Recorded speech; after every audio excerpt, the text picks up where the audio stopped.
Today, the Brooklyn Nets take on the Milwaukee Bucks in Milwaukee, and this should be a must-watch game, right? But beyond it being just a great game and a game that I think will really be entertaining for many, it's on ESPN today. I do think that the Nets may be in a bit of a must-win, right? Because there was already this dark cloud and just all this chaos and drama in the offseason with Kevin Durant wanting out and Kyrie Irving, all the talks with him going to the Lakers and things like that. Like, this team has not performed the way that many people have hoped, right? They're currently 1-2, and if they lose to Milwaukee, now they're 1-3, and it could go down really fast. They play a back-to-back against Dallas. All of a sudden, you might be 1-4. Like, it's just, I don't know if this team is going to be able to turn it around, because their issue is just they can't stop anybody, right? Their defense is terrible, but they're not scoring enough and efficiently enough to win games. Ben Simmons hasn't really been a factor. I mean, the guy has more fouls or almost as many fouls as he does points. That's not going to work, and fouling out of every game and stuff. Like, you need him on the court, especially in late games, not because he can shoot and things like that. Like, of course, we all know he can't, but just from a defensive standpoint, him just being able to orchestrate and catch it off the run, and just really sort of just start facilitating and getting good shots, good moments, finding the right spots, maybe getting put in a dunker spot, things like that, to really kind of capitalize on Ben Simmons. And I still think, like, this is a team that, they're a couple bad days away from just completely imploding and falling apart, right? Kevin Durant wants out again. Kyrie Irving wants out again. And it's like, if you're the Nets, what do you do? Especially if this team isn't good enough to win. Like, if 20 games into the season, you're still not like a locked play-in team, and it's like, they're 10-10 at the best. Like, that's not what you want with the team with Ben Simmons, Kyrie Irving, and LeBron and Kevin Durant, right? So at some point, it's like, do you just decide to blow it up? Like the Memphis game, that was a game that they just should have won in crunch time, right? But they didn't, and instead they end up losing by 10. The only team that they beat were the Toronto Raptors, and it's just, that was a game on a back-to-back for Toronto, right? It was the first game on a back-to-back, and you barely squeezed by them.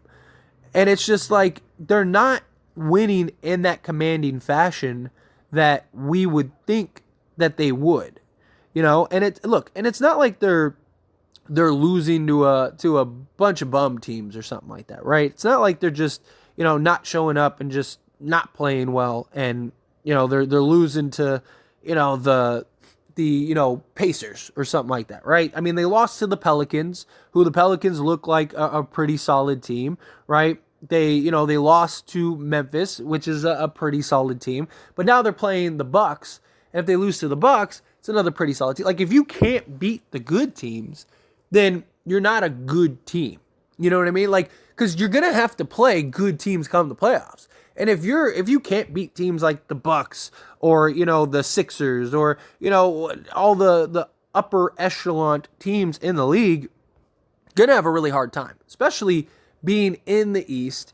The East isn't that cakewalk that it once used to be, right? I mean, you could win 40 games in the East and you're still like a 6 seed. Like, that's not going to be the case anymore. This is going to be a gauntlet in so many ways, and there's going to be teams that were expected to make the playoffs and be the odd man out. There really will be. And so, if you can't beat teams like the Celtics, the Bucks, even like the Hawks and the Cavs, like those mid-tier teams, you're in trouble. You're in trouble. And they gotta figure out a way to kind of turn this around. Otherwise, I think if this trend continues and they just keep losing, I think come trade deadline, this team will not be this team. I think Kevin Durant's going to want to trade again. I think teams are going to want to push for Kevin Durant again. I think Kyrie Irving, I think he's going to want out. And if you're the Nets, what do you do? If you're the Nets, do you unload Kevin Durant and Kyrie Irving? Because, look, Kyrie Irving could just walk next season and you get nothing for him. And you have no salary cap to replace him, right? It's not like if Kyrie Irving leaves, you get $36 million of cap space. No, you still have Ben Simmons, Kevin Durant on a max. You got Joe Harris on $22 million. There's all your cap space. So now you have no cap space. Kyrie Irving just left you. It's like, do you just say, okay, like, hey, we tried, we convinced everybody, we did our part, we got everybody to come in, we got everyone to come back, we got everyone to kind of buy in, and it just didn't work. The experiment didn't work. We tried. Every team in the league would have tried to put, Kevin Durant, Kyrie Irving together. You get James Harden, you get, Ben Simmons. Like, we did what any team in the league would have done, right? And it just didn't work out. And yes, I mean, the amount of talent that has came through the Brooklyn Nets, they should have won something. To have one playoff series win since this team was constructed is just unexcusable.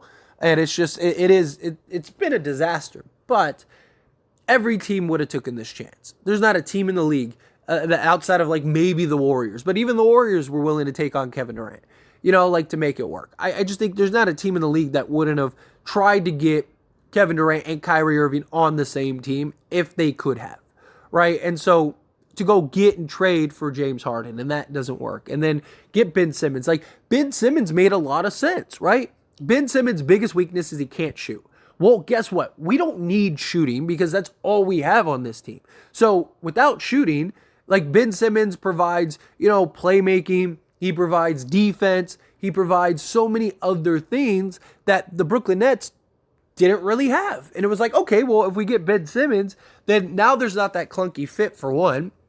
And two, like, he could just be Ben Simmons. Like, we don't need him to shoot. We don't need him to do anything like that he's uncomfortable with. We just need him to go and play. But even he has just been awful, right? I mean, he can't be fouling out of every game. And I know he's like, yeah, it's a tough foul. Blood is a part of the game and whatever excuses he's coming up with. But, dude, at the end of the day, you can't be taking those hard fouls late in games, right? I mean, he's not performing to the level that they need him to perform, right? He's not getting the job done to the level that they need him to get the job done. I mean, he is right now a lesser tier sort of role player, and they need him to be an above average role player. He's averaging like 6 points a game or something like that. I mean, he is getting rebounds and assists and doing a lot of like the playmaking stuff, playing some solid defense, stuff like that. So, I mean, he is doing well in that department. The one game that he won, he only had 2 fouls. So that's a good sign there. But it's just, again, he's got to find a way to get more comfortable. He just doesn't look comfortable out there, right? You guys they've played 3 games and Ben Simmons is fouled out of 2 of them, and the one game that they won, he didn't. And it's like, they're in positions to win. They're just not closing and executing the way that they need to close and execute. And it's not a good sign, right? And then the problem is that if you trade Kevin Durant and you trade Kyrie Irving and you have Ben Simmons, what do? Because no team is going to trade for Ben Simmons for anything of value. So you're kind of stuck with Ben Simmons and you're kind of rebuilding. And hopefully, if you're the Nets, you can get like a really good package for Kevin Durant, to where, like let's say the Celtics deal, right? If you could get Marcus Smart and say you get Marcus Smart and Jaylen Brown, right? You have Marcus Smart, Jaylen Brown, Ben Simmons. You go and maybe trade Kyrie to the Lakers because that's where he wants to go, but you work out a 3-team deal to go get Miles Turner. So now you got Marcus Smart, Ben Simmons, Jaylen Brown, Miles Turner, Seth Curry, TJ Warren. Like, I think that might actually be a better team than the team that they currently have right now. Like, as crazy as it sounds with the team with Kevin Durant and Kyrie Irving, I think you're much better defensively, right? Because you got Marcus Smart, you got Jaylen Brown, you got Miles Turner, you got Ben Simmons, all great defensively. So you probably have a top 3 to 5 defense at the worst. And I think you'd be more well balanced as a team than you currently are. And I think you'd probably win more games, right? And I don't know what the answer is right now for Brooklyn other than just like play better or win games. But like, that's easier said than done, and it's just like it's still early, right? This is only the 4th game, but you're already starting to see the cracks in the armor, right? And it's like, as that armor continues to crack, unless they can patch it up, then this team could be in trouble. And I think Brooklyn's they gotta, not yet, but in the next like month or so, if this team doesn't turn it around, they really might have to start like looking, okay, like maybe we should unload some of these guys. Maybe we should just kind of hit the restart button. Like, because unless this team starts rattling off like 23 straight wins or something crazy like that, I think the writing's on the wall. I think you have a bunch of guys that don't really want to be there. I think you got a team that doesn't really mesh well, a team that doesn't play defense.